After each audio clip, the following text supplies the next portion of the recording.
ఆయన అంటే ఎంత ఇష్టం అంటే ఆయన ఆనందంలో ఉన్నప్పుడు దూరం నుంచి చూడడం ఇష్టం, ఆయన బాధలో ఉంటే దగ్గరికి వెళ్ళి చూసుకోవడం ఇష్టం. అయితే ఇప్పుడు అంటే ఈ ఎలక్షన్ టైంలో మొత్తం మనం చూస్తున్నాం. కాకపోతే ఏంటంటే కొంత అల్లు అర్జున్ గారి పైన కొంత ట్రోల్స్ చేస్తున్నారు. అది పర్టికులర్ కొంత ఏ వాళ్ళు మీరు కూర్చుంది అల్లు అర్జున్ గారి థియేటర్లో.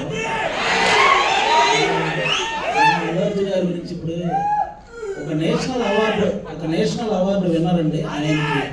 ఆయనకి మనం ఆయన మీద ఎవరైనా ట్రోల్ చేసే వాళ్ళకి నేను జనరల్గా చెప్తున్నాను, కళ్యాణ్ గారికి కానీ లేకపోతే మెగా ఫ్యామిలీ వాళ్ళకి కానీ ఎవరికి కూడా అలాంటి ఫీలింగ్ ఎప్పుడూ ఉండదు. వాళ్ళంతా ఎప్పుడూ ఒకటే. కాబట్టి ఒక నేషనల్ అవార్డు సాధించినటువంటి అల్లు అర్జున్ గారిని అలా కొంతమంది వాంటెడ్గా ట్రోల్ చేయడం కానీ, ఇలా కొన్ని థంబ్నెయిల్స్ పెట్టడం కానీ, ఇలాంటివి ఇక్కడి నుంచైనా ఆపేయాలని మనస్ఫూర్తిగా కోరుకుంటున్నాను. అంతే. ఇంకా